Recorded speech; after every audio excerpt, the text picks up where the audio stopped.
আর comeback করেই ফের একেবারে পুরনো মেজাজে দিলীপ ঘোষ দিলেন হুঙ্কার, ঘোষণা করলেন জনসভার, বার্তা দিলেন দলের মধ্যেই।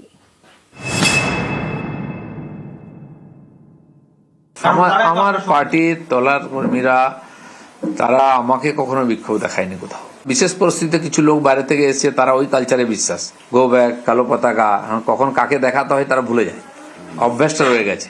সেরকম কিছু লোক করেছে, টিএমসি লোকের আমার চিরদিন দেখাতো, সেখান থেকে কিছু লোক ঢুকে পড়েছে, তাদের সেই অভ্যাস রয়ে গেছে। তো তারা ঠিক করবে বিজেপির কালচার মেনে নেবে, এখানে থাকবে কি থাকবে না, কোথায় যাবে, তাদের সমস্যা। দিলীপ ঘোষের এটা কোনো সমস্যা না। কারো নাম না বললেও দিলীপ ঘোষ আসলে কাকে নিশানা করলেন সেটা তার এই মন্তব্যে স্পষ্ট বলেই অনেকের মত। আদি অনন্ত বলে কিছু নাই। আমি 10 বছর আগে এসেছি, কেউ 12 বছর আগে এসছে, কেউ 8 বছর 7 বছর আগে এসছে। কে আদি কে অনন্ত? পার্টি চলতে থাকলে লোক আসতে থাকবে, চলেও যায় কিছু কিছু লোক, এটা আমরা দেখছি। বাংলার ভোটের রাজনীতিতে বিজেপির বড়সড় উত্থান 2019-এ, সেই সঙ্গে পাল্লা দিয়ে পদ্মের ঘরে বেড়েছে আদিনব্যর দ্বন্দ্ব। বারবার শীর্ষ নেতৃত্বের তরফে বার্তা দেওয়া হয়েছে, নির্দেশ দেওয়া হয়েছে একজোট হয়ে লড়াই করার।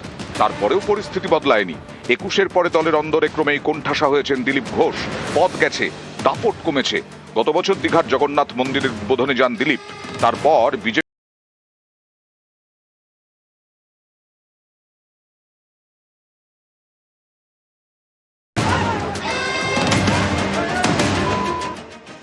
এমনই পরিস্থিতিতে বিজেপির রাজ্য সভাপতি হন শ্রমিক ভট্টাচার্য।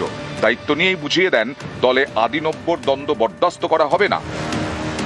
আমাদের এখানে কোনো ভেদাভেদ নেই, আমাদের এখানে কোনো বেঙ্গল লাইন দিল্লি লাইন নেই, আমাদের এখানে কোনো নেতার অনুগামী নেই।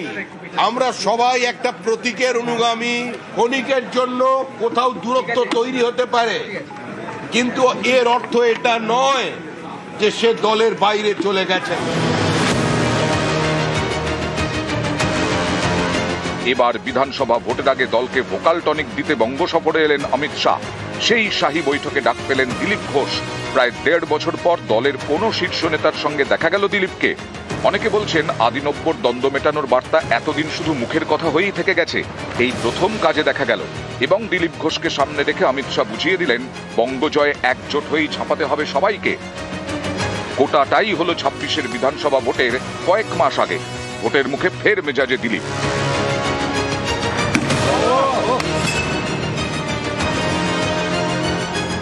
লড়াইটা এবার একটু অন্য আঙ্গিকে হবে, যেমন যুদ্ধ হবে তেমন হাতিয়ার লাগে। আজকাল যুদ্ধের পদ্ধতিও পাল্টে গেছে। পাকিস্তানে আমরা পা রাখলাম না, কিন্তু এয়ারপোর্টই গুঁড়িয়ে দিলাম। যুদ্ধ তো অনেক প্রকার হয়, আর প্রত্যেকবার বিজেপির স্ট্র্যাটেজিও আলাদা হয়। ময়দানে ফিরেছেন, মেজাজে ফিরেছেন। বৃহস্পতিবার সল্টলেকের পার্টি অফিসে গিয়ে বৈঠক করেন দিলীপ। কামব্যাকের পর 13ই জানুয়ারি জনসভায় দিলীপ ঘোষ দুর্গাপুরের এমএলএ লক্ষণ ঘোড়াই কালকে এসেছিলেন। তিনি বলেছিলেন যে আমার ওখানে একটা সভা করতে হবে, তো মাননীয় শ্রমিকদা তাকে সময় দিয়েছেন। তো উনি আমাকে বললেন যে আপনিও থাকুন সঙ্গে, তো হয়তো আমি তার সঙ্গে থাকবো সেদিন।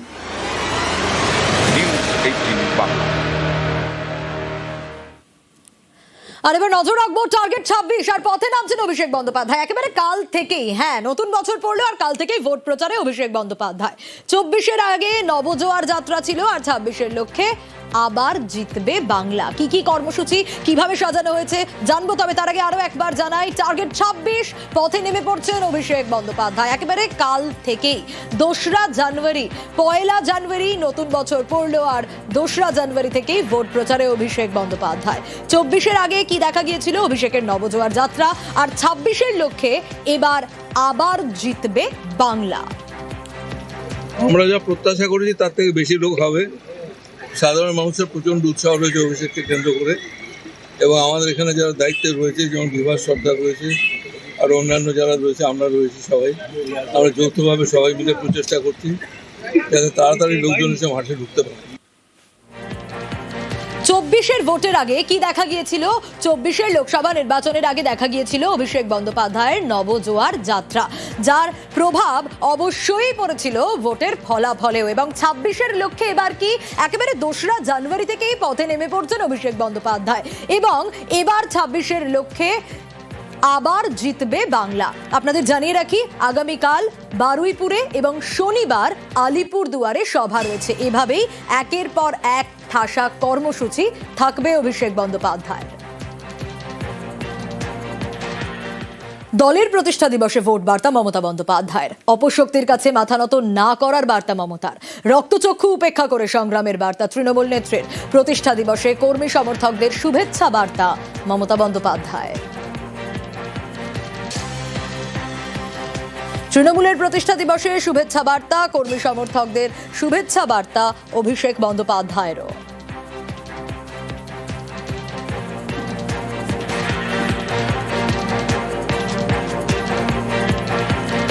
আর এবার নজর রাখবো, West Bengal junior doctors front ছেড়ে দিলেন অনিকেত মাহাতো। হ্যাঁ, সংগঠনের ট্রাস্টের সভাপতি পদ ছিল তার, সে পদ থেকে ইস্তফা দিলেন অনিকেত। ওয়েস্ট বেঙ্গল জুনিয়র ডক্টর ফ্রন্টসের এক্সিকিউটিভ কমিটি তৈরি নিয়ে প্রশ্ন, ঠিক কি কারণ, এক্স্যাক্টলি কেন ছাড়লেন ফ্রন্ট? আরো বিস্তারিত এই বিষয়ে জানাতে পারবে অভিজিৎ, রয়েছে আমার সঙ্গে। অভিজিৎ। সোনিয়া, আরজিকর আন্দোলনের অন্যতম মুখ এই অনিকেত মাহাতো এবং ওয়েস্ট বেঙ্গল জুনিয়র ডক্টরস ফ্রন্টের বোর্ড অফ ট্রাস্টের সভাপতি অনিকেত মাহাতো, তার সঙ্গে অতীতেও বেশ কয়েকবার সংগঠনের শীর্ষস্থানীয় নেতৃত্বের মতবিরোধ হয়েছে, কিন্তু তারপরেও তিনি এই পদে ছিলেন। যদিও আজকে 2026 সালের একদম বছরের প্রথম দিন থেকেই তিনি সোশ্যাল মিডিয়াতে ফেসবুক পোস্ট করে তিনি অব্যাহতি দেওয়ার কথা বলেছেন, কারণ তার বক্তব্য যে অগণতান্ত্রিকভাবে যেভাবে এই কমিটির এই ওয়েস্ট বেঙ্গল জুনিয়র ডক্টরস ফ্রন্টের যেভাবে এখানকার বোর্ড অফ ট্রাস্টের 37 জন সদস্য এক্সিকিউটিভ কমিটি হিসাবে নির্বাচিত করা হয়েছে, সেই ভোট বা নির্বাচন সম্পূর্ণ অগণতান্ত্রিক ভাবে করা হয়েছে, এই অভিযোগ তুলেই তিনি সেখান থেকে অব্যাহতি চেয়েছেন। ফলে বলা যেতে পারে গত বেশ কিছুদিন ধরেই যে আর্থিক অনিয়ম নিয়ে যে প্রশ্ন উঠছিল এবং বিভিন্ন অডিট করা নিয়ে, সেই অডিট নিয়ে তার সঙ্গে দলীয় জুনিয়র ডক্টরস ফ্রন্টের বিভিন্ন শীর্ষস্থানীয় নেতৃত্বের মতবিরোধ এসে গেছিল। এই সমস্ত কিছুকে কেন্দ্র করেই তার সঙ্গে একটা দ্বন্দ্ব চলছিল এবং সেই দ্বন্দ্বের অবসান ঘটলো আজকে Aniket Mahato West Bengal junior doctors front থেকে তিনি পদত্যাগ করলেন।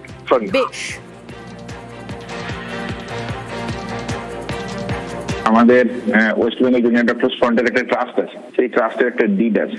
সেই ডিডে পরিষ্কার ভাবে যে কথা বলা আছে যে এক্সিকিউটিভ কমিটি বা নতুন কমিটি তৈরি করার কোনো প্রভিশন নেই, কোনো প্রস্তাবনা নেই।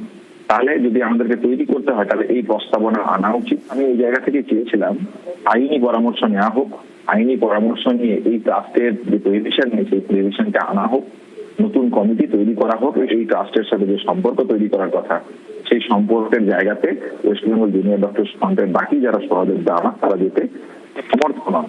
তাহলে এই সমর্থন যদি তারা না হন তাহলে যে সমস্যাটা তৈরি হয় বেরিয়ে আসা ছাড়া আর অন্য কোনো জায়গা থাকে না। আশা করি তারা তাদের ভুল সংশোধন করে অভয়ের ন্যায় বিচারের লড়াইতে এগিয়ে আসবে। ওর মধ্যে অনেক রহস্য আছে, বিভিন্ন সময় বিভিন্ন অভিযোগ উঠেছে যে অভয়ার সেন্টিমেন্টকে ব্যবহার করে যেভাবে নানা তহবিল সংগ্রহ হয়েছে, কমিটির নামে দখলদারি চলেছে, ইভেন্ট ম্যানেজমেন্ট কোম্পানিকে পেমেন্ট করা হয়েছে এবং হিসাব বহির্ভূত নানা রহস্য নিয়ে প্রশ্ন উঠেছে, তার একটার সদুত্তরও পাওয়া যায়নি।